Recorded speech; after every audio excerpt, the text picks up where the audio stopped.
d'ovation.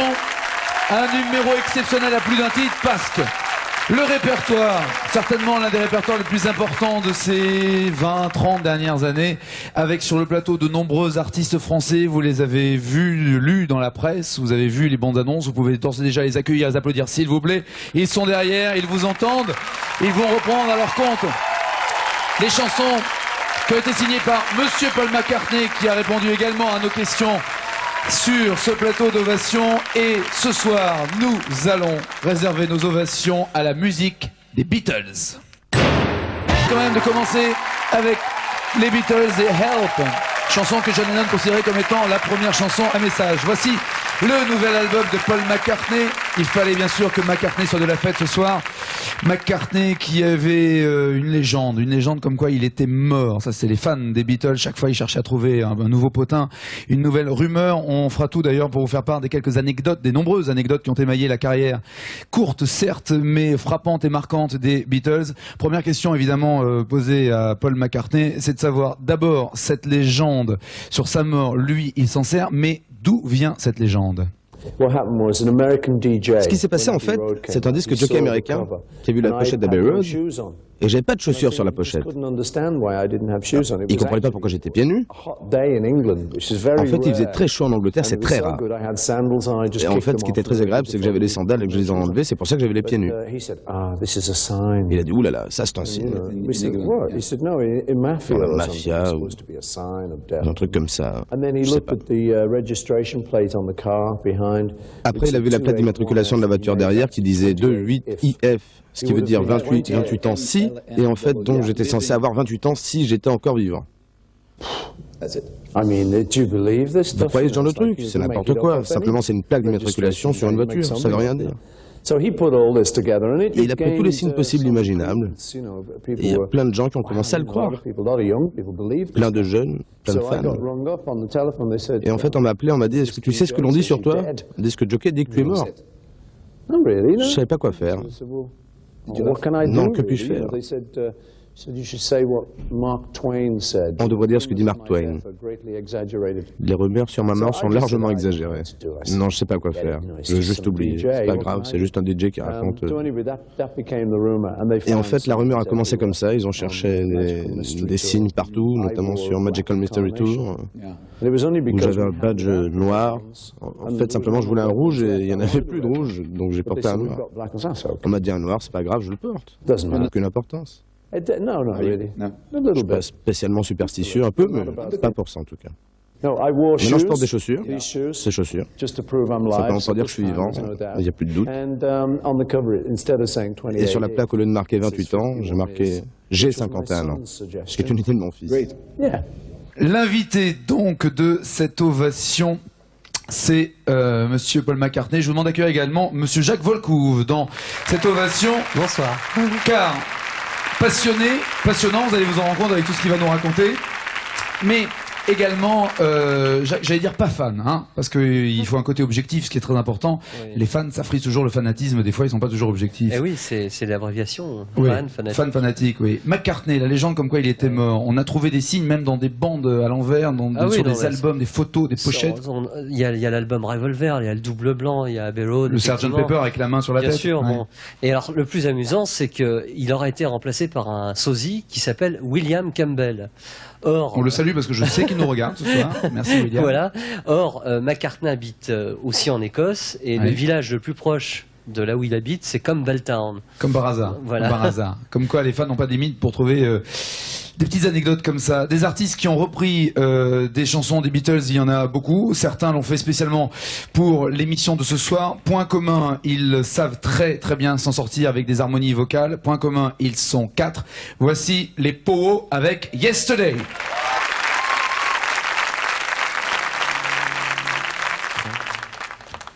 Yesterday,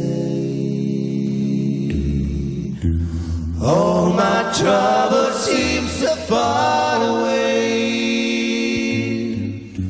Now it looks as though they're here to stay. Oh, I believe in yesterday. Suddenly, I'm not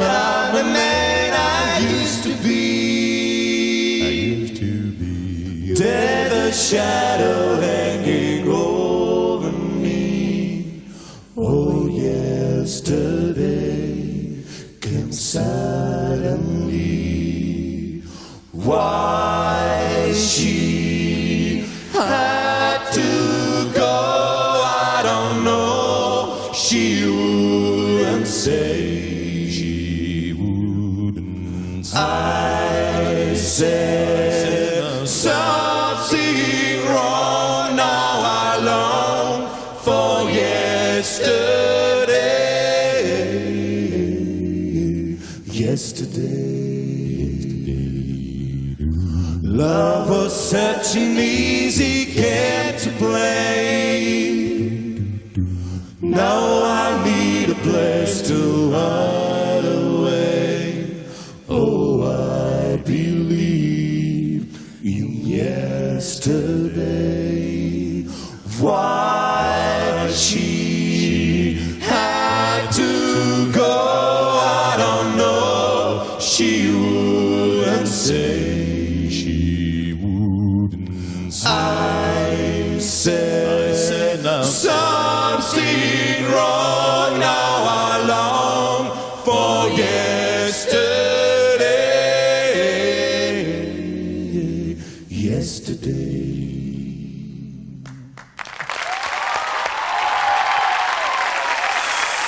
Les poros, plus fort pour les poros. Superbe. Yesterday.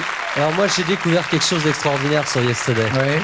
Dans les recherches que j'ai fait récemment pour mes bouquins, je suis tombé sur une interview de Paul McCartney et Paul a avoué que l'idée de Yesterday, la mélodie, a commencé à germer au moment où ils étaient en France, au Georges V, Ouais. lorsqu'ils sont venus jouer à l'Olympia. Ah d'accord, la nostalgie typiquement française a marché sur Yesterday. Ce qui est fou, c'est qu'apparemment, si j'ai bien suivi, parce qu'il y a plein de livres signés Jacques Wolkoff sur les Beatles, je vous les présenterai tout à l'heure, si j'ai bien suivi, il avait le sentiment que cette chanson existait déjà quand il l'a écrite. Complètement. Il a rêvé ça, et puis Ouais. il a commencé à demander à droite et à gauche. C'est quoi? Mais vous avez déjà entendu ça? Non, non, on connaît pas. Puis il a fini par dire, bah oui, bah c'est un truc à moi, quoi. Et ça s'appelait Scrambled Eggs au départ. Les œufs brouillés, brouillés. pas les yeux, non, les œufs brouillés. Et il était vraiment seul à l'enregistrement de cette chanson? Oui, il Sans était aucun seul. des Beatles? Il était seul. L'idée de George Martin de lui souhaiter lui mettre avec lui un certain nombre de musiciens classiques, d'abord complètement, il n'était pas du tout d'accord. Ouais. Il disait non, non, moi je veux un truc rock. Et il a dit non, c'est une chanson dont la mélodie se prête à un traitement de musique classique. D'accord. Aucun Beatles n'était présent. Alors évidemment, la presse s'est emparée de cette d'une nouvelle rumeur, Absolument. c'est-à-dire c'était fini. Paul goes solo à Voilà, l'époque. Paul va en solo. Plus de Beatles sur cette chanson Yesterday, uniquement Paul. D'ailleurs, même Lennon après a dit après la séparation des Beatles, la seule chose bonne que tu aies faite, c'était Yesterday. Oui. Ça, c'était un joke dans une chanson. Il faut quand même savoir que Yesterday s'est vendu. Enfin, il y a plus de 2000 artistes qui ont repris cette chanson. Qui ont repris la chanson. Ouais. Et la radio américaine l'a jouée plus de 5 millions de fois. D'affilée. Pas d'affilée, mais j'ai eu peur. c'est Non, assez 5 incroyable. millions de fois. Ouais. Voilà. Tu parlais à Et une l'instant dernière de... petite chose, Je t'en prie. excuse-moi, sur Yesterday. Ça fait plaisir. C'est une mélodie, c'est une balade. Ouais. Le même jour où ils ont enregistré Yesterday, les Beatles se sont retrouvés après, quelques minutes après la fin de l'enregistrement de Yesterday, et McCartney a enregistré I'm Down, qui est l'un des rocks les plus violents des Beatles. Limite hard rock, ouais. Voilà. Limite hard rock. Alors, on parlait de George Martin. George Martin, souvent surnommé cinquième Beatles, l'occasion de demander à vous, Monsieur Paul McCartney, quel était le vrai rôle de George Martin? He's a great guy. You know, he was. C'est vraiment un mec super, ouais. He's a gentleman. You know. C'est un vrai gentleman. He's an interesting guy. He always seems very young to me. C'est quelqu'un de très intéressant. Il m'a toujours paru très jeune dans son esprit. Vraiment, quand on regarde, on a l'impression d'avoir affaire à un vieux clou. Oui, d'accord, je suis pas très cool en disant ça, mais c'est quelqu'un de très intéressant, de très intelligent. Est-ce que vous saviez que c'était un très très bon menuisier? C'est fou, il fait des tables sublimes, des bureaux. Non, c'est un mec super. C'était très bien pour nous de l'avoir, parce que nous, on était un groupe un peu fou, et tous les autres producteurs auraient cherché à nous diriger, à nous ordonner des choses, alors que lui, il restait derrière en retrait. Il était intéressé par ce qu'on faisait, il nous laissait faire ce qu'on voulait faire. Mais il avait un rôle très important dans le succès des Beatles. Et en 1965, les Beatles chantaient le Ticket to Ride. Des Beatles. Alors, Monsieur Jacques Volcouve, la mémoire vivante des Beatles. Cette chanson, d'abord, est-ce que c'est vrai que George n'était pas à l'enregistrement?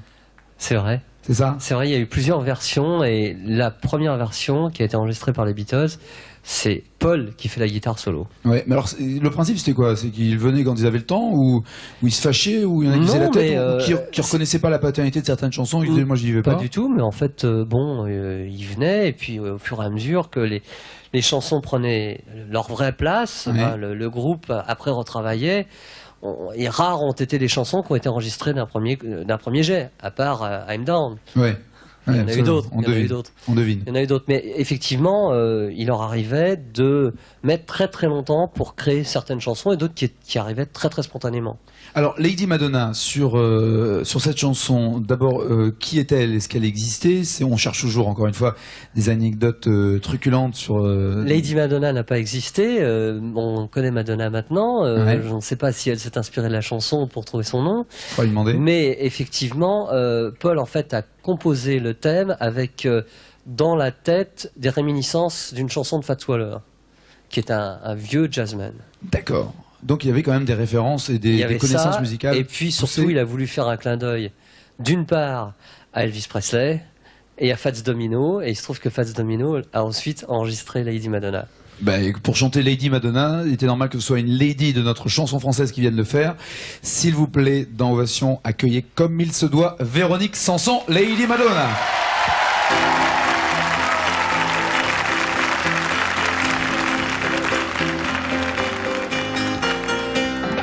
Lady Madonna, children at your feet. Wonder how you manage to get your means. Who finds the money when to pay the rent? No wonder that money has no sense. Friday night arrives without a suitcase. Sunday morning's creeping like a nun. Sunday night is fighting like a noongate. See how they run. Woo! Lady Madonna, baby at your breast. Wonder how you manage to feel the rest. Woo!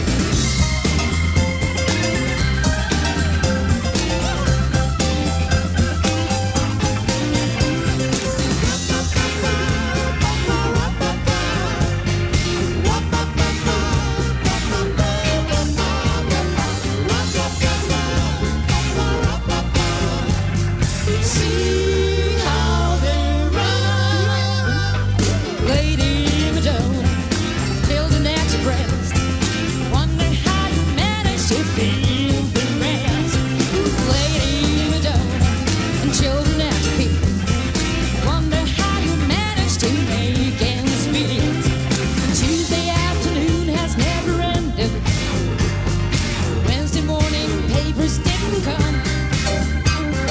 Tuesday afternoon has never ended. See how they run. Lady Madonna, children at your feet. Wonder how you manage to make ends meet. Lady Madonna, children at your breast. Wonder how you manage to feel the rest.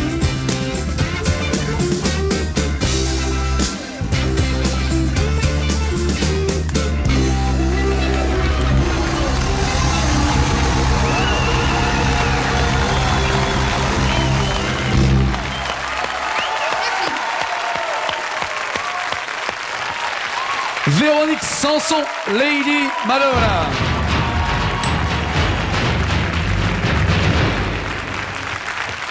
Eh ben bonsoir. Bienvenue princesse. Bonsoir. Et merci pour cette version endiablée de Lady Madonna. Chanson depuis toujours dans le répertoire, même si c'est seulement à la maison pour les amis, ou là pour l'occasion. Je crois que Sincèrement. là, c'était vraiment pour l'occasion que j'ai vraiment appris les paroles par cœur. Ah oui, d'accord. Et où j'ai fait quand même quelques fautes, mais j'ai chanté un peu en yaourt, donc Tout va ça bien. va. Tout va bien. Tout va bien. On s'en était pas rendu compte, fallait pas le Ouais, dire. oui, mais je suis Ah. honnête, moi, que si vous voulez. Bon alors, un jour, J'ai Véronique. rien dit, hein. Un jour, Véronique Sanson est dans quoi? Dans un hôtel, un appartement? J'étais dans un hôtel à Londres. C'était l'hôtel Montcalm et on avait à l'époque un duplex là, avec un piano en bas. C'était Et quand puis- l'époque, oh, juste comme ça, pour c'était savoir. en 74 exactement. Ouais, d'accord. Et j'avais un petit bébé qui était tout petit, donc il m'avait fait une bamboula toute la nuit. J'avais Un certain pas dormi. Christopher, Oui, peut-être. c'est ça. Qui a bien grandi maintenant et qui joue de la guitare. Oui. D'accord. Et puis à 9h30 du matin, j'entends le piano mais vraiment qui à toute force quoi. Et je descends avec les cheveux pétards, en une espèce de pyjama immonde. Je dis c'est pas un peu bientôt fini ce bordel. Et c'était Paul McCartney qui était en train de jouer. Donc je dis D'accord. monsieur pardon. Et qu'est-ce qu'il faisait chez toi, McCartney, à jouer du piano? Bah il était Ça venu passait voir peut-être en Steve détail. qui faisait Wembley, Ah d'accord. qui Oui. jouait à Wembley à ce moment-là. Stephen Stills en question, c'était Monsieur Sanson de l'époque. Ben pardon, j'ai dit pardon. Alors Madame C'est un était peu Madame dur. Stills de l'époque. Non, c'est pas un peu dur, c'est la réalité. Donc il venait voir Monsieur Stills à la maison et Voilà, il s'est pour mis à dire jouer bonjour, en disant qu'est-ce qu'on peut faire ce soir et tout ça. Et à 9 du mat, il jouait du piano. Ah oui, 9h30. Tu te souviens de ce qu'il jouait, non? Non, Non, ça j'étais t'a trop énervé. furieuse. Trop énervé, oui. Ouais. Trop énervé. J'étais embêtée quand même. Alors, cette chanson, Lady Madonna, elle a été enregistrée dans une période bien précise de l'histoire de la carrière des Beatles, Ce Jacques. qui est amusant à propos de ce dont les Beatles étaient capables, c'est qu'ils ont eu l'idée de faire un film de promotion, ce qu'on appelle aujourd'hui des clips, sur Ouais. Lady Madonna. Et lorsque les caméras sont venues s'installer, ils ont enregistré une nouvelle chanson, c'était Hey Bulldog. Donc voilà ce dont les Beatles étaient capables. D'accord. Eux, Tout ils étaient en- venus initialement pour Lady Madonna et Voilà. ils se sont mis à jouer une autre chanson Voilà, pour les ils ont caméras. créé comme ça. Alors en tout cas, cette chanson Lady Madonna, que Véronique Sanson a si brillamment interprétée ce soir, a été en fait enregistrée. C'est l'une des premières chansons, je crois, qui a été mixée sans les Beatles. Eux, ils l'ont enregistrée et ensuite ils sont partis en Inde pour aller voir le fameux Maharishi Mahesh Yogi. À vos souhaits, je ne suis pas enrhumé. C'était pas, je me suis entraîné des heures pour le dire, mais sans doute quoi, à l'instar, c'était George Harrison qui a poussé un peu tout le monde à partir voir le Oui. yogi en Inde. Absolument. Voilà. Absolument. Question, Monsieur Paul McCartney, des regrets quant à tous ces voyages en Inde? It was great. Non, c'était vraiment super. On a vraiment eu du bon temps là-bas. En fait, tout ce qu'on avait à faire en allant là-bas, c'était d'apprendre à méditer. Yeah, man. It's good. You still practicing? Yeah, Oui, c'est vraiment bien. Je continue encore un peu aujourd'hui, pas beaucoup. Non, je reste pas assis comme ça pendant des heures toute une journée à méditer. Je m'en sers par exemple pour le mal de tête. C'est mieux que l'aspirine. Non, c'est vraiment quelque chose de très relaxant, de très simple. On se répète des phrases dans la tête. Et ça sert vraiment bien. Je médite pas pendant des heures et des heures, vraiment.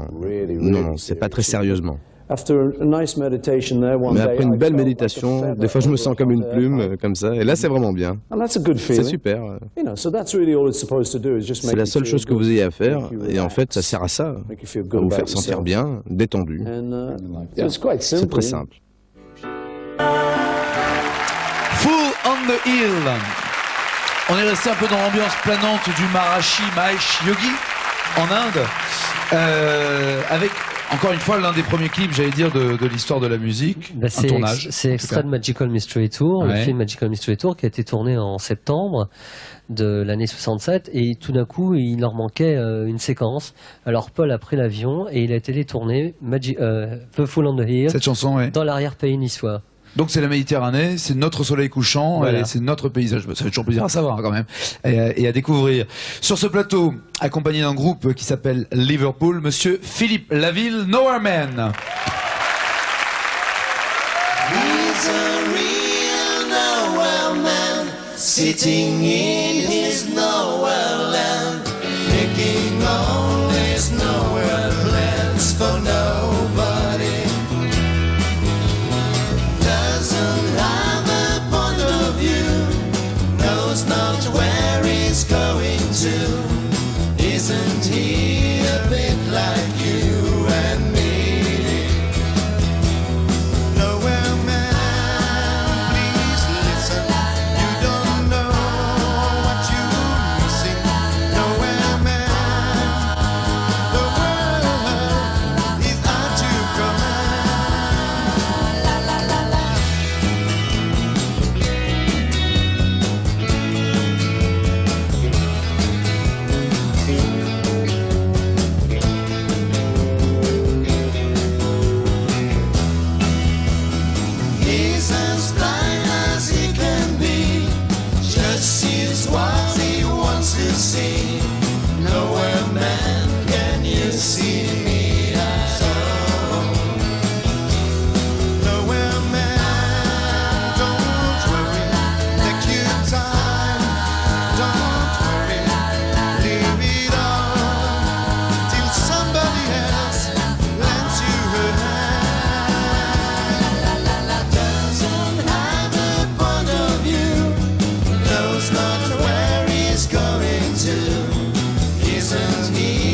Le groupe Liverpool avec monsieur Philippe Laville, Nowhere Man.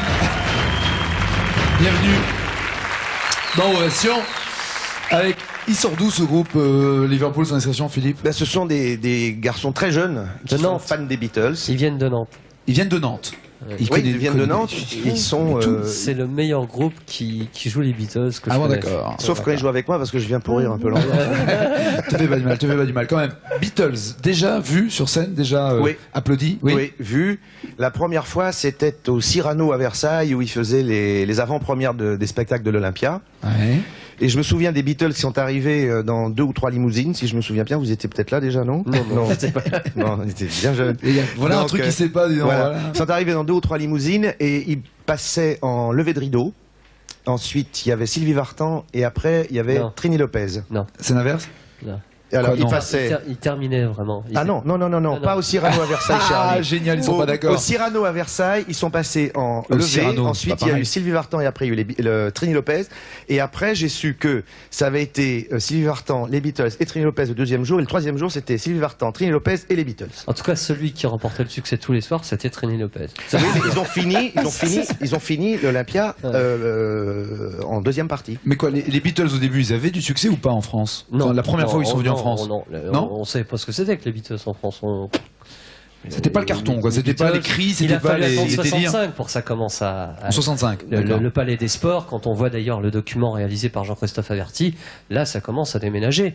Mais les concerts qui ont été organisés et enregistrés à l'Olympia en 64, et notamment ceux qu'on entend sur Europe 1, Ouais. McCartney dit pour la prochaine chanson veuillez applaudir, etc. Et personne n'applaudit. Alors il dit bon bah on va continuer. Les documents sont toujours là. Ouais, ça fait Oui, mal, mais il y ouais. avait quand même déjà une espèce de folie parce que lorsqu'ils sont arrivés, bon, il y avait ceux qui ont plongé tout de suite. C'était une certaine manière d'avoir les cheveux au-dessus des oreilles. C'était une espèce de fraîcheur complètement effrayante parce que nous, on avait l'habitude d'une variété qui était un petit peu plus posée, ouais, plus posée. ouais, bien sûr. Ils sont arrivés, ils nous ont donné une envie de faire de la musique, une envie de vivre, une envie de rire, une envie de s'éclater. Et moi, je me souviens très très bien de cette Olympia. Mais attends, et Philippe, Oui, mais toi tu étais au milieu de la foule en train de t'arracher les cheveux et de crier aussi ou... Non, je criais pas, mais on était tétanisés puisque j'avais déjà un groupe, on jouait des chansons, on jouait She Loves You, donc. Ah oui, vous étiez déjà fan quand même à l'époque. On a tendance quand même un petit peu à À quoi, exagérer? Non, mais au niveau de nos souvenirs, les Rolling Stones sont venus Il pas va dire très, que très je longtemps. dis des âneries. Non, il veut dire que je tu dis- embellis apparemment, c'est ça? Non, je dis qu'effectivement, c'est les Stones qui ont vraiment changé tout ça en France au départ. C'est-à-dire Les Stones la sont foule- venus quelques qui ont changé quelques quoi, mois. Quelques Jacques, mois soyons après les clairs. Beatles, quelques Ils ont mois changé après les quoi? Beatles sont venus, Oui. et les Stones ont cartonné à mort à l'Olympia. Et il faut savoir que les Beatles ont joué 3 semaines à l'Olympia. C'est le seul pays au monde où ils ont fait ça, à part l'Allemagne, qu'ils ont pu se promener sans problème sur les Champs-Élysées. Il y a des photos de ça. Alors que partout dans le monde entier, c'était la Beatlemania. Ici, c'était cool. Il y a eu On le savait petit pas ce que déclic. c'était. Après, c'est venu quand même. Après, c'est venu en 65. D'accord. Après, c'est Et il arrivé. a fallu attendre. On a eu un an avant de se mettre un petit peu dans le train de la Beatlemania. Alors, ce qui veut dire, c'est qu'en fait, je suis extrêmement content d'avoir découvert les Beatles avant tout Avant tout le monde. Mais- Voilà. mais c'est tout- Philippe tout à- Labille est un tout à votre avant-gardiste. honneur. Voilà, c'est un branché avant la date. Philippe, Nowhere Man, je sais pas si tu es au courant, mais cette chanson, comme tout à l'heure d'ailleurs, les Beatles l'ont enregistrée et ils n'étaient pas avec George Martin pour le mix. Question à 10 points. Est-ce que tu sais pourquoi ils n'étaient pas en studio pour le mixage de Nowhere Man? Non, mais Ça tombe bien, comme ça, moi, je vais pouvoir tu mettre vas en valeur pouvoir- en tu disant vas pourquoi. pouvoir être très Oui, non, intelligent ceci, tout d'un non. coup. Non, j'y suis pour rien. Je l'ai vu simplement parce qu'ils étaient à Buckingham Palace en train de recevoir leur fameuse médaille oui. remise. Absolument. On ne sait pas qui l'a remise d'ailleurs cette médaille. Est-ce que c'est la reine elle-même Oui, bien sûr. qui a remis cette médaille? Oui, Parce oui. que C'est la médaille de Member of British Empire. voilà, qui a posé tant de problèmes après lorsque certains ont retourné leur médaille. Là, on en reparlera. Mais à propos, Monsieur McCartney, là aujourd'hui, si vous receviez encore une décoration royale, ça vous ferait plaisir? Yeah, I would say thank you very much. Bien sûr, je dirais merci beaucoup même. No, I haven't asked. You don't ask, you know. Non, j'ai pas demandé. On peut pas demander à la reine de rendre une That's not décoration. why I do it. You know, I do it because I love it. Non, moi je fais And pas if ça pour avoir une anything like décoration en fait. that, and it never shows up, then it's Non, non. great. It's like a bonus, you know. Si j'ai quelque chose, si j'ai une décoration, c'est comme un bonus. Alors, McCartney a apparemment de la mémoire pour se souvenir de toutes les anecdotes, puisque je crois même est-ce que c'est lui qui travaille sur la réédition de tous les documents concernant les Beatles? C'est sa boîte Apple. C'est Apple, oui, c'est Oui. la boîte des Beatles qui existe Oui. toujours, qui gère le patrimoine des Beatles. Et donc, ils vont collaborer avec George et Ringo pour peut-être faire quelques petites retouches musicales. Non, C'est pas la reformation des Beatles, ils ne cessent pas de le dire. ça n'arrivera Il jamais. s'agit simple. Il y en a un qui est parti en vacances en 1980. Oui, mais Julian Lennon a souvent été Non, supputé c'est- comme un éventuel remplaçant. Non, Non, ça on oublie ça. Non. On oublie. Non. Juste une précision. Est-ce que oui ou non les Beatles cataloguent ou les disques appartiennent, comme la rumeur le dit, à Michael Jackson? Michael Jackson est éditeur. Il a C'est-à-dire racheté que les éditions. Il a racheté une boîte qui s'appelait Ouais. ITV qui comportait 4000 chansons. Et dans les 4000 chansons, il y avait 207 titres signés Lennon-McCartney. D'accord. Voilà. Ok. Bon, mais pour le reste, ça appartient toujours Voilà. à Harrison, Ringo Starr et surtout Paul Absolument, McCartney. absolument. On est bien d'accord. Alors, il a de la mémoire sur scène. Des fois, il a par contre des petits oublis, non? Oui, mais ça a déjà arrivé d'ailleurs dans un Ouais. show pour MTV. C'était pour We Can Work It Out. Il oublie Et les paroles. Paul ne savait plus qui il était, d'où il venait et où il allait. Il lui a fallu une bonne dizaine de minutes avant de retrouver les paroles. Mais ça le rend furieusement sympathique. Bah oui, la preuve, c'est que même ici, en concert à Paris, il y a quelque temps, il a oublié les paroles de Penny Lane, n'est-ce pas, Monsieur McCartney? Non, mais en fait, oui, non, mais j'adore ça. C'est vrai que l'autre soir à Paris, à Bercy, j'ai oublié les paroles. The thing En fait, is, some of them are like Ce new qu'il y a, songs. c'est que pour moi, c'est comme des nouvelles chansons, parce que ça fait tellement longtemps que je les ai pas chantées, et j'ai oublié les paroles, et je les réapprends. Des fois, je les ai même jamais chantées sur scène, ces chansons. C'est super à faire. Le public adore ça, moi aussi, même si j'oublie les paroles des fois. Et ce qui est marrant, c'est que l'autre soir, quelqu'un m'a dit, c'était super, vous avez oublié les paroles de Penny Lane. Moi, j'avais honte, je dis, arrêtez, c'était horrible. Et l'autre, il dit, ah, il voulait pas me croire, il m'a dit, vous l'avez fait exprès. Avec ce titre, entre autres, Penny Lane. C'est où Penny Lane? Penny Lane, c'est une rue? C'est un dépôt de bus à Liverpool. Qui Un existe, dépôt de bus? oui. Et tout Ah ouais. ce qui est dans la chanson existe, on peut le visiter lorsqu'on va à Liverpool. Et Paul a eu l'idée de composer une chanson autour de Penny En Lane. prenant un guide touristique. Pas Pas du ça. tout. Bon. Ça y est. Dès 65. Et il a mis une petite année avant d'arriver au bout de son idée. Est-ce que souvent, ce qu'il y a dans les chansons des Beatles, dans les paroles, signées donc généralement soit John, soit Paul, il y a quelques rares chansons signées Harrison ou Ringo Starr, mais dans ces chansons-là, c'est souvent autobiographique. C'est souvent Strawberry Fields, il a vraiment existé, ce chant Oui, de fraises. C'est un home de l'armée du salut Ouais. à Liverpool. Bon, il n'y a pas de fraises, en fait, c'est juste le nom. Non, on est bien absolument d'accord. pas. D'accord, je précise, on sait jamais. Non, ce qui est intéressant sur Penny Lane aussi, c'est cette petite trompette qu'on entend. Comme un corps de chasse ou Voilà, c'est quoi? c'est une trompette, piccolo trompette. Oui, piccolo. Et Paul a eu l'idée d'utiliser le musicien qu'il avait vu à la veille à la BBC interpréter le concerto brandebourgeois numéro 2 de Bach. Oh, écoutez, zut, Il a quoi. fait appel donc à David Mason qui est Ouais. venu jouer cette petite D'accord, trompette. donc il piochait vraiment tout ce qui leur Très plaisait un peu ouvert, partout. Voilà. très ouvert. Très ouvert. Ils aimaient beaucoup la France, on va en reparler dans quelques instants. Il y a cette célébrissime chanson avec ses paroles françaises. Normal pour un Delpech de chanter Michel.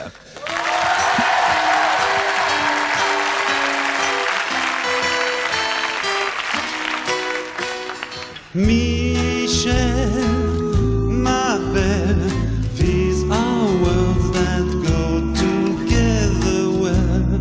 My Michel, Michel, ma belle, sont des mots qui vont très bien ensemble, très bien ensemble. I love you, I love you, I love you. That's all I want to say.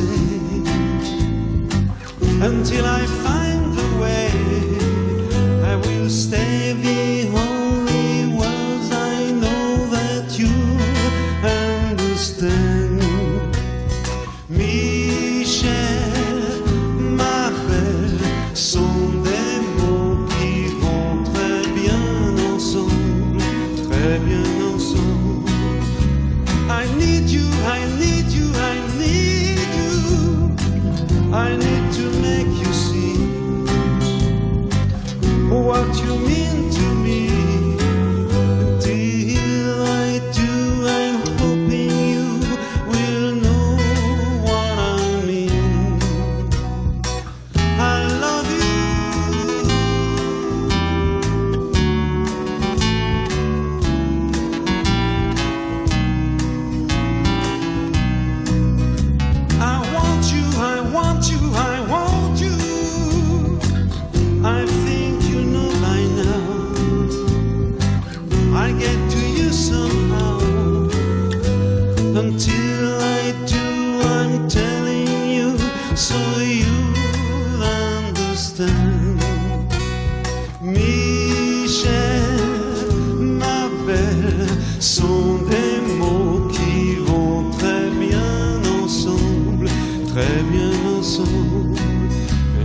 say the only words I know that you understand, my Michelle.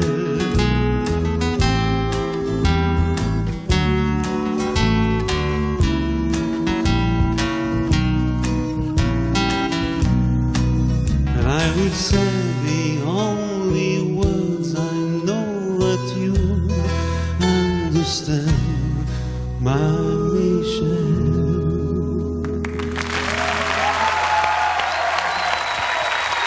Michel Delpech. Michel, voilà. Bienvenue et merci pour cette version. Et Michel chantait, Michel, parce que lui nous a chanté quand même, et Paul nous chantait Yesterday. Ça c'est parti du répertoire Delpechien. Donc c'était le renvoi de balle normal. Cette chanson, une question, pardon Michel Delpech, Jacques Volcouve, cette Michel-là, Elle existe. ah, quand même. C'est une personne qui s'appelle Michelle Howard. Michel Howard. Oui. Elle est et pas française, qui est- alors Non, qui est la fille d'un professeur de français qui était un ami de Paul McCartney, et donc ils ont cherché ensemble des mots qui justement collaient Ah bon d'accord, très il n'y bien avait ensemble. rien entre Paul McCartney et la fille du prof. Non, absolument rien. C'est sûr, hein. Ouais. Et ce qu'il faut savoir, c'est quand Paul a essayé de composer cette mélodie, c'est une vieille mélodie qu'il avait en tête, et il a voulu rendre un hommage à Chet Atkins. Décidément, un ça grand continue. guitariste. D'accord. Après le Fats, maintenant c'est Chet Atkins, ouais. Guitariste quoi, un peu country blues sur les bords. Alors, Michel Delpech, je présume que les Beatles ont bien compté, bien marqué dans la carrière. Et comment, oui. Oui. Là sur cette chanson, Michel, jamais reprise sur scène, à aucun moment, si. Ah non, j'avais jamais chanté cette chanson, non, absolument pas. Bon, et sur les Beatles, alors, qu'est-ce qu'il y a de plus Bah, tant de choses, ce serait un peu difficile, et puis on a tellement dit un de truc. choses. Non, moi j'ai une petite anecdote qui est antérieure à ma vie de chanteur. C'est lorsque j'étais encore lycéen, et j'étais parti en vacances avec des copains aux Pouligans, en Bretagne. Et alors, comme on le sait, en Bretagne, il y a beaucoup d'anglais, et j'avais fait la connaissance d'une petite anglaise. Et alors j'étais sur la plage avec elle, je flirtaillais à mort, Non. et puis d'un seul coup elle me dit je t'aime, je t'aime, je t'aime parce que tu ressembles à Paul. Non, à Ah John, oui. pardon, à John. À John. Moi, Alors je trouve moi- que tu ressembles plutôt à Paul. Je lui ressemble Hein pas, mais enfin s'il y en avait Sur- un des deux, plutôt, ça serait moi, je trouve plutôt qu'il y a quelque chose de Paul Elle m'a dit, McCartney, tu ouais. ressembles à John, c'est pour ça que je t'aime. Ah bien. Alors c'était sympa, j'en ai profité bien Oui, on va entendu. se gêner, Je tiens. lui disais imagine, J'en attendais pas imagine. moins de toi. Imagine qu'on soit seul. Imagine. Belle chanson, belle interprétation. Les Beatles ont souvent choqué. Il y avait des chansons d'amour, mais il y avait des moments aussi où ils choquaient. On a un invité de marque quand même dans cette ovation. C'est Paul McCartney lui-même. Question, est-ce que la fameuse déclaration de John Lennon comme quoi les Beatles étaient plus connus que Jésus-Christ, est-ce que lui, ça l'a choqué, oui ou non? Non, en fait c'était beaucoup trop exagéré. J'ai vu beaucoup de choses à la télévision, notamment hier soir par exemple, où on racontait cette histoire sur John. En fait ce qui s'est passé c'est que John a donné une interview dans un journal, et c'est une fille très sympa qui s'appelle Maureen qui a fait l'interview, qui connaissait bien, donc très ouvert à elle. Peut-être qu'il était trop ouvert à elle, je sais pas, mais en tout cas, ils étaient très copains. Et je sais pas. En tout cas, elle a simplement dit la vérité. Elle parlait de la religion, elle parlait de l'église. Et John a dit, le problème c'est que les jeunes aujourd'hui ne veulent pas aller à l'église. Vous devriez faire de la musique gospel, quelque chose de plus rythmé. Plutôt que de chanter des... Non, ça c'est trop embêtant pour les enfants. Maintenant, ils écoutent de la bonne musique. Ils arrivent à l'église et... ce que disait John, en fait, c'est que l'église devrait faire plus pour attirer les gens à l'église. C'est ça qu'il disait. J'essayais plutôt d'aider l'église en disant ça. Donc il dit ça dans l'article. Et puis là où il a fait une petite erreur, c'est juste pris cette phrase. Nous, on est plus populaires que Jésus-Christ. En fait, lui, ce qu'il voulait dire, c'est que l'Église devait faire plus pour avoir plus de public dans l'Église. Donc, par exemple, faire comme nous, comme de la musique. Et on a simplement pris cette phrase hors contexte, et voilà. Et c'est pour ça que ça a été mal interprété. En fait, il n'était pas spécialement contre l'Église, il était plutôt pour l'Église. Mais hors de son contexte, ça ne veut plus rien dire. Et là-bas, aux États-Unis, par exemple, ils sont devenus fous, ils n'aiment pas du tout ce genre de choses. Ah oui, ça a carrément été un scandale, c'est-à-dire ils ont brûlé toutes les photos, ils ont cassé les Oui, disques des ce qui Beatles. est quand même marrant, c'est qu'il a fallu attendre 5-6 mois avant que les Américains se réveillent. Parce que quand quand John a parlé avec Maureen Cleave, c'était pas du tout prévu au départ pour être un article. Puisque C'était pas une interview. Non, ils discutaient comme ça, ils passaient une soirée Deux ensemble. copains parce que qui parlent, d'accord. Et donc, elle lui a dit, est-ce que ça t'ennuie pas que je fasse un article avec ça? Il a dit non. Et quand c'est paru en Angleterre, personne n'a rien dit. D'ailleurs, Et en Europe globalement non les plus. prêtres, Si. les prêtres, non, en Europe non plus. Les prêtres anglicans étaient plutôt d'accord avec ce que vient de dire Paul. Et Bah, il continue là, il vient quand même de le dire, c'est que c'était quand même vrai que les Beatles étaient plus connus que Jésus-Christ. C'est vrai que les mômes avaient Auprès plus des envie, jeunes en tout cas. Oui. avaient plus envie de mettre un disque des Beatles que d'aller prier au temple. Ah oui, il le fait bien. Oui. Et sur l'ambiance au sein des Beatles, il y avait souvent quand même des petits énervements sur, par exemple, l'enregistrement de Back in USSR. Oui, Ringo, c'est un petit peu. Il s'est fâché. Il s'est un petit peu fâché. Le Il est comique parti, s'est énervé. Il est parti, il a dit je suis plus un Beatles, etc. Et alors les autres, ils ont enregistré Back in USSR sans lui. Et qui a joué de la batterie? Paul a joué de la batterie, George a pris la guitare basse, Ouais. Ouh là là. et John a pris une deuxième guitare basse, une guitare 6 cordes. Donc ils ont fait du heureux ou ils ont fait quoi? Ils sont. Ah non, ils se sont amusés. Bon. Et ça donne quelque chose de tout à fait étonnant. Bah, l'un des cartons, on passe des États-Unis donc au USSR, clin d'œil également à Back in USA, De Chuck Chuck Berry, Berry. bien entendu. Voilà, eux, il n'y a pas de problème de batteur, ils risquent pas de quitter le groupe puisque carrément c'est a cappella. C'est un groupe formé uniquement de Russes, de Hongrois et il y a un anglophone, le chanteur leader pour cette version de Back in USSR. Voici Baba Yaga.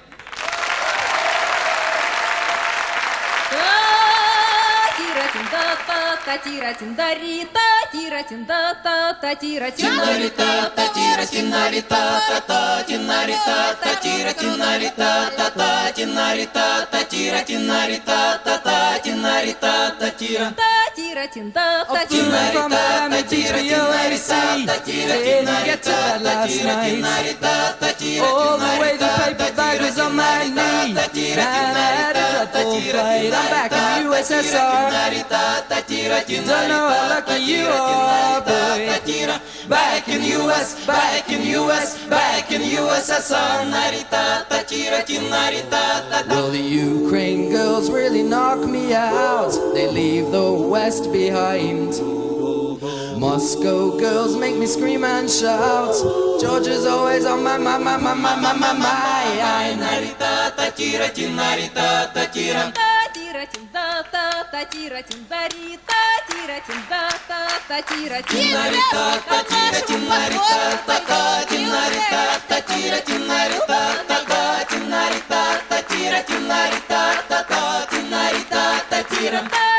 Well, show me around the Smoky Mountains way down south. Take me to your daddy's farm. Let me hear your alley like a ringing out. Come and keep your comrade warm. I'm back in USSR.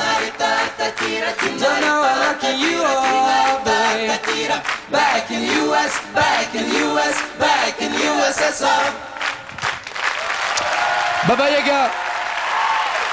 Back in USSR. Merci. Plus fort, s'il vous plaît. Alors.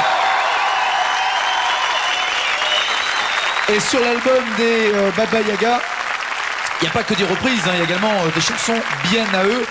Alors, les Beatles ont bien sûr, comme cette chanson, des chansons à message, l'ouverture notamment à l'Est par exemple, et le clin d'œil avec cette chanson, mais ils ont aussi des mélodies toutes simples et toutes belles. Hello, Goodbye. Des Beatles avec c'est carrément des Tahitiennes en train de faire loi à la fin. Absolument, parce que quand ils ont enregistré la chanson, le final, ils l'appelaient le Maori final. Oui. Et donc, quand ils ont tourné le clip, ils ont fait d'ailleurs 7 versions différentes. Ils ont eu 7 versions différentes. Quoi, par souci de perfectionnisme? Absolument. Ah oui, carrément. Et c'est Paul McCartney lui-même qui dirige le film. C'est lui qui a été le directeur le réalisateur de ce film. Ça a été tourné au théâtre qu'avait acheté Brian Epstein, le Savile Theatre. Et dans d'autres... Brian Epstein, il faut préciser quand même qui est ce monsieur. C'est le manager, l'agent, celui qui avait signé les premiers contrats, qui n'était pas spécialement un manager très doué, j'allais dire. Il a surtout eu le flair. Il a surtout eu le flair manière de les envoyer au plus Depuis haut du Hambourg, firmament. depuis le tout début à Hambourg. Voilà, c'est-à-dire que il les a rencontrés en 61. Donc Ouais. les derniers passages à Hambourg, c'est lui qui s'en est occupé. D'accord. Mais il a surtout tout de suite pensé que les Beatles allaient être plus importants qu'Elvis Presley. Et malheureusement, il est mort avant la fin de l'histoire des Beatles, et sans doute ça a commencé à être un peu la panique au sein ça a au sein provoqué du groupe pas à ce mal de moment-là. problèmes dans la gestion du groupe. Pour en revenir à toutes ces versions, il y a une version ambiance Sgt Pepper Lonely Hearts Club Band. Absolument, puisqu'ils ont revêtu leur tenue chamarrée et leur Ouais. uniforme de Sgt Pepper. Alors, c'était aussi les Beatles ont été les premiers à faire ce qu'on appelle les concept albums, c'est-à-dire un album qui raconte une histoire avec un début, un milieu et une fin, pratiquement une suite Oui, logique entre le les chansons. concept surtout pour Paul, pour Sgt Pepper, c'était d'abandonner l'identité des Beatles et de devenir le Sgt Pepper. Ouais, de passer à un autre groupe, quoi, Voilà, finalement. Ouais. et de dire on vous invite à un programme. Pourquoi? C'était Parce que surtout ça. c'était trop imprégnant. Que Voilà, d'être il avait Beatles. envie un Ouais. petit peu de laisser partir un peu cette pression qui était sur les Beatles. Et en fait, ils ont pris un pied d'enfer à faire cet album. C'est après beaucoup de gens ont appelé Sgt Pepper comme étant le premier concept album. ouais. Mais eux, ils n'ont pas vraiment pensé à ça au départ. Ouais. Sur cet album Sgt Pepper, il y a une chanson qui est toujours d'actualité, l'histoire d'une petite fille qui quitte la maison et voilà, et les parents se plaignent et la voix qui va répondre, les voix qui vont répondre sont les voix des parents qui vont répondre à quelle voix? Eh bien à celle de William Sheller, She's Living Home.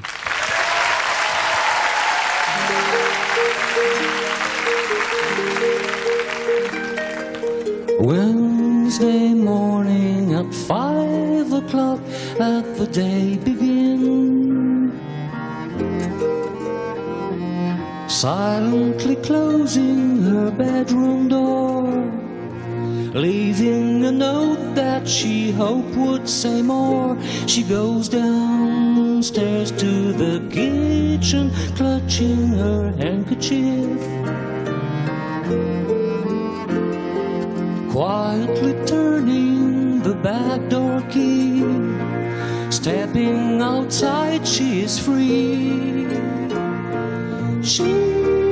We gave her most of our life, is leaving, sacrifice most of our life. We gave her everything money could. She's leaving home after living alone for so many years. Father Snow as his wife gets into her dressing gown, picks up the letter that's lying there, standing alone at the top of the stairs. She breaks down and cries to her husband, Daddy, our baby's gone. How could she do this to me? How could she treat us so thoughtlessly? We never thought of ourselves, is leaving, never the fool for ourselves.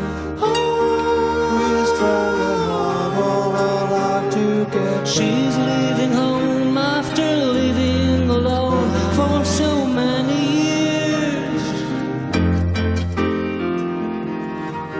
Friday morning at 9 o'clock, she's gone away, trying to keep the appointment she made, meeting a man from the motor trade. What did we do that was wrong? He's leaving, we didn't know it was wrong. Finally did one thing that money can buy. Something inside that was always denied for so many years. She's leaving home.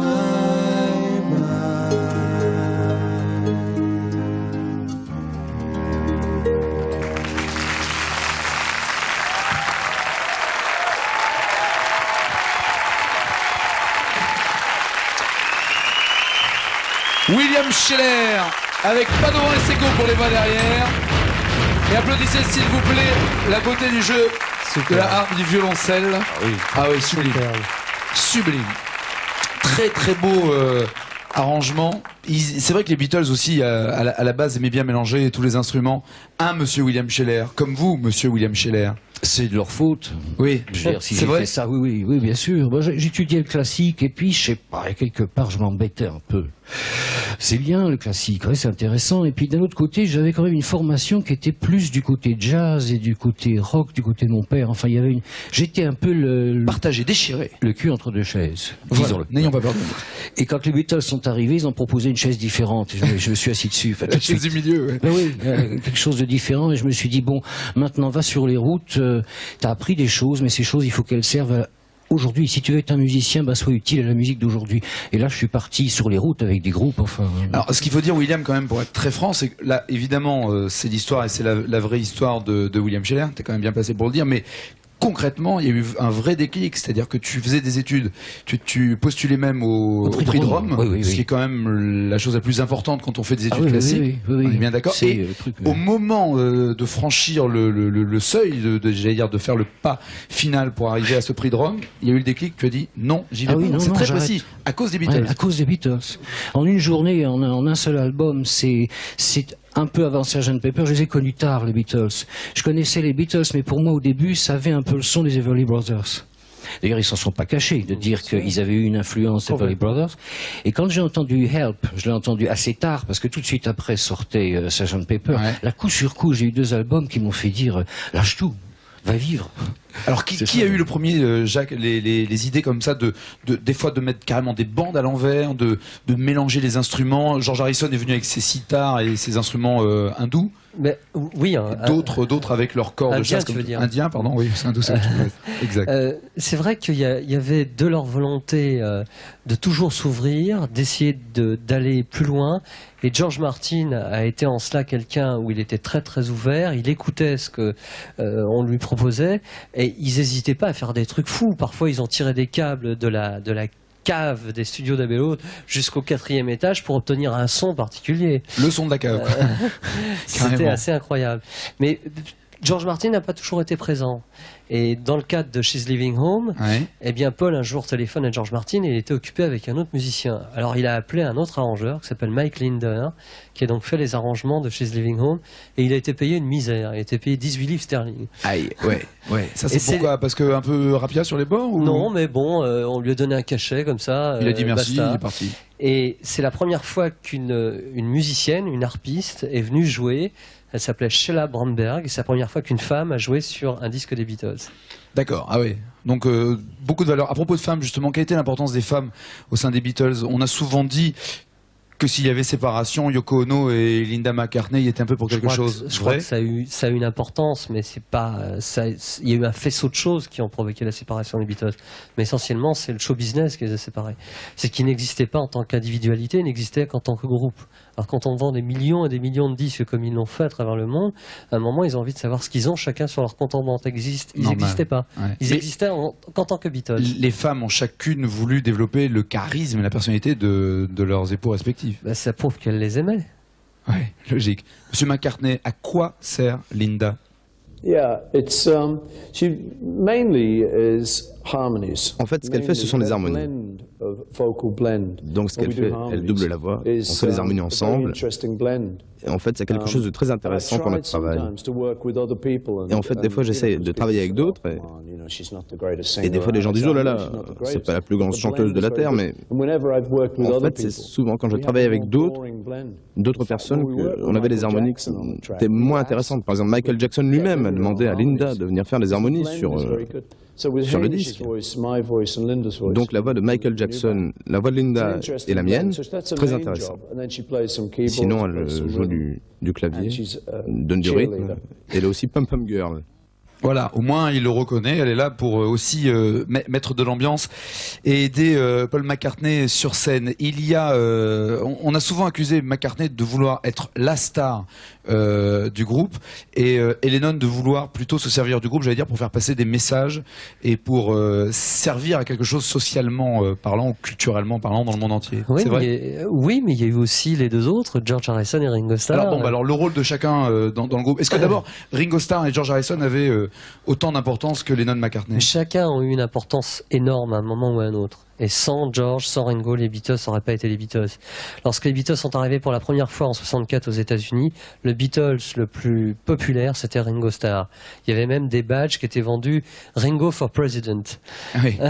Ringo pour la présidence. Pourquoi? Parce que c'était le rigolo du coin? Oui, et puis c'est lui qui attirait peut-être le plus de sympathie de la part des mamans américaines. D'accord. C'était donc le plus populaire. Et lui, il a remplacé, pardon, hein, Jacques, il a remplacé un batteur qui s'appelle Pete Best, qui est toujours vivant, qui a même publié une autobiographie récemment, qui en veut pas spécialement d'ailleurs aux Beatles de l'avoir renvoyé. Tout à son honneur. Mais en fait, lui, il a été viré quoi, parce qu'il était trop mignon et que les filles regardaient plus le batteur que Il y avait ça, McCartney. mais je crois qu'il a dû être aussi viré parce qu'il n'avait pas eu une aura comme les autres.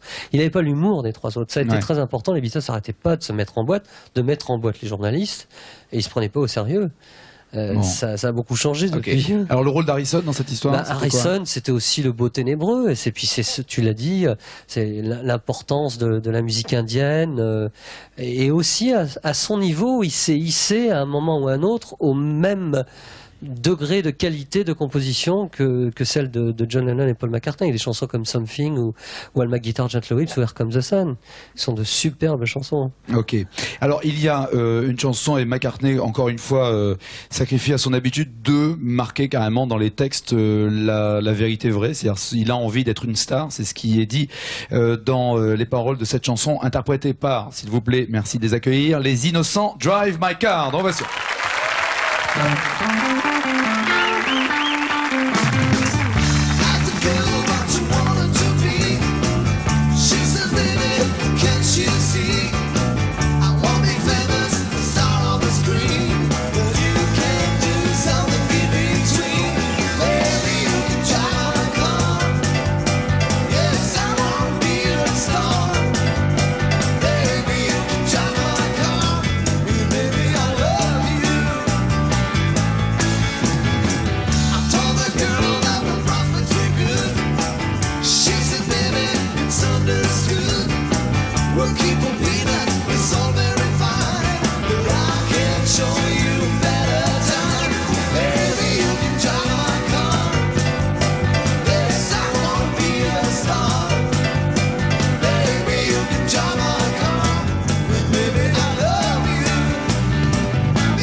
I've got something to say. I've got no car and it's breaking my heart, but I found a driver and that's a start.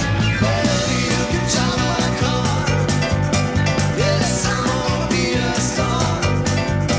Baby, you can drive my car. And baby, I love you. Beep, beep, beep, beep, yeah. Beep, beep, beep, beep, yeah. Beep, beep, beep, beep, yeah. Beep, beep, beep, beep, yeah. Beep, beep, beep, beep. Beep, beep, beep, beep. Beep, beep, beep, beep.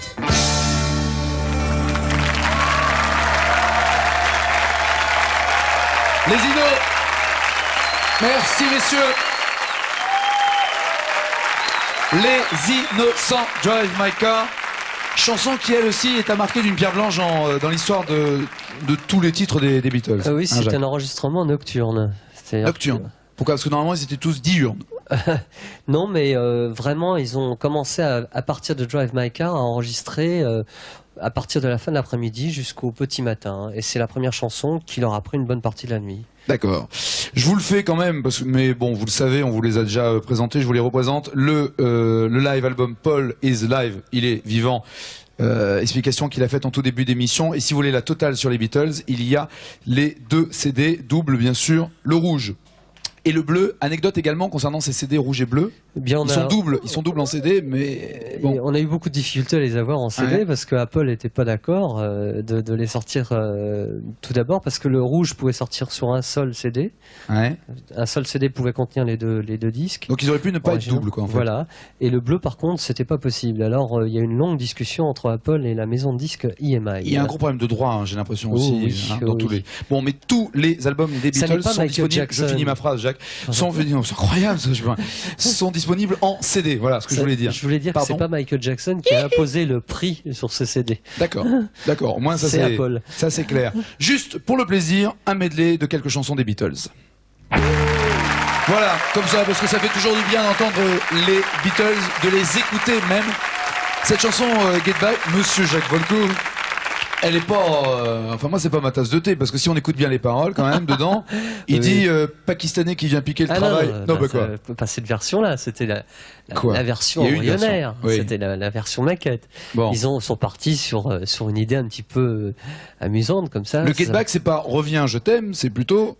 Au départ, ça s'appelait No Pakistanis. Voilà, c'est rentre au pays et viens pas prendre notre boulot. Pas de Pakistanais. Voilà, pas de Pakistanais chez nous en Angleterre. Après, c'est devenu Commonwealth Song. Oui, non, ça c'est du racisme pur et simple. Alors, mais non, les Beatles, l'humour, les Beatles, j'ai dit tout à l'heure, j'ai du mal à saisir l'humour des Beatles. Si, vraiment. L'humour de Liverpool. L'humour de Liverpool. D'accord, c'est très très particulier. On a demandé aux Beatles en quelques jours de composer une chanson pour un événement mondial. Oui, la Mondovision, le 25 juin 1967. Et Paul McCartney a composé une chanson qui s'appelle Your Mother Should Know. Alors bon, c'était Ta mère doit savoir. Ta mère devrait savoir. Ta mère doit savoir. Et puis ils l'ont gardé pour Magical Mystery Tour parce que John Lennon est arrivé avec une autre chanson qui s'appelle comment ? Eh ben, qui s'appelle qu'on va entendre tout simplement, je veux rien dire simplement. Au piano, Alain Lanty, à la guitare, Monsieur Louis Bertignac, et c'est All You Need Is Love.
is all you need. Love is all you need. Love is all you need.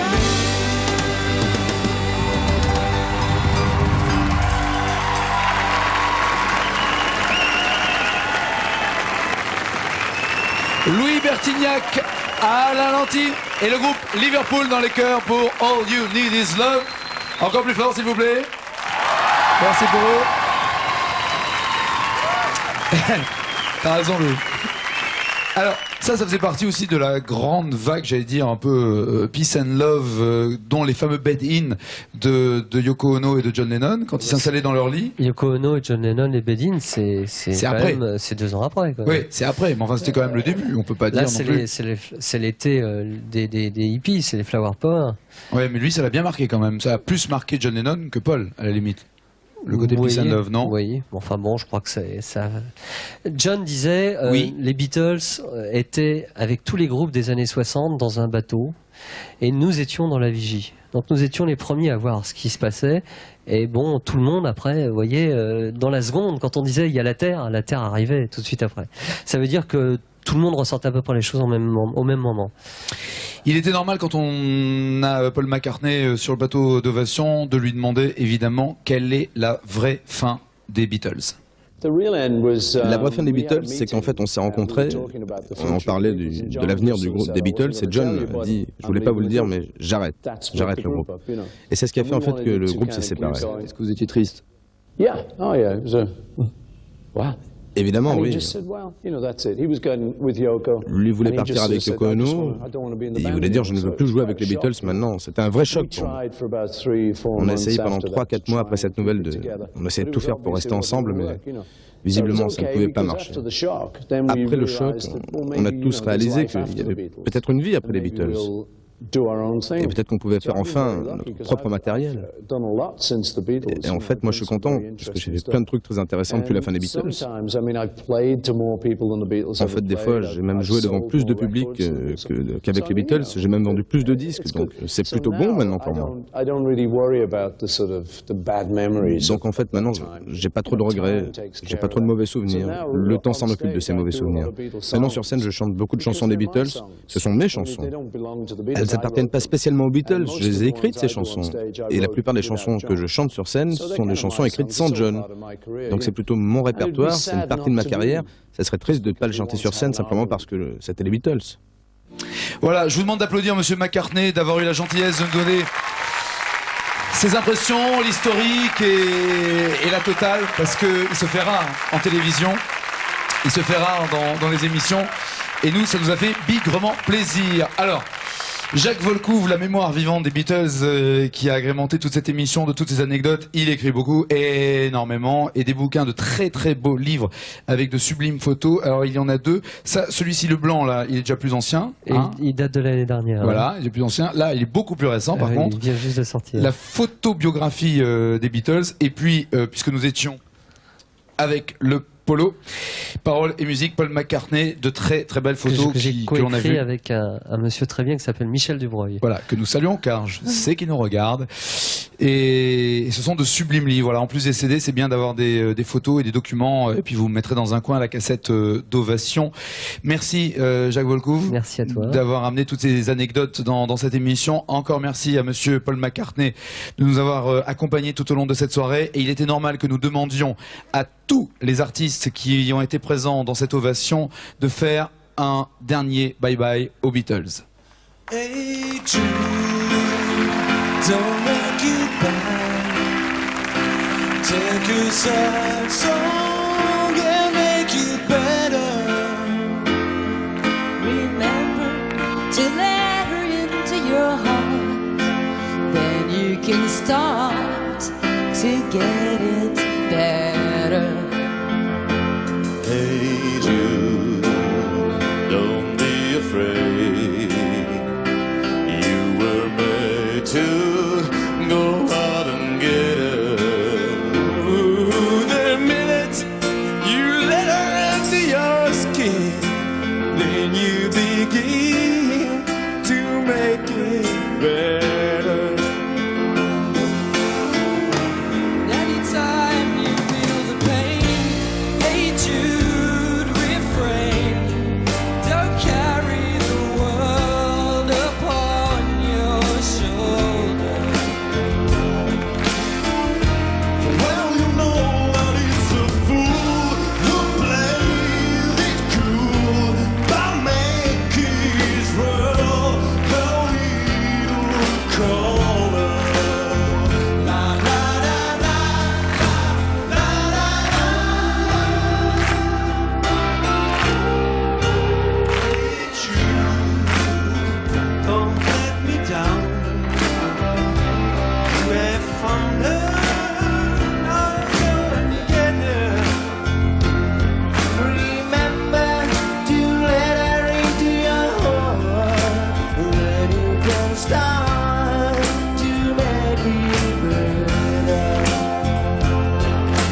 oui, ah oui. À bientôt.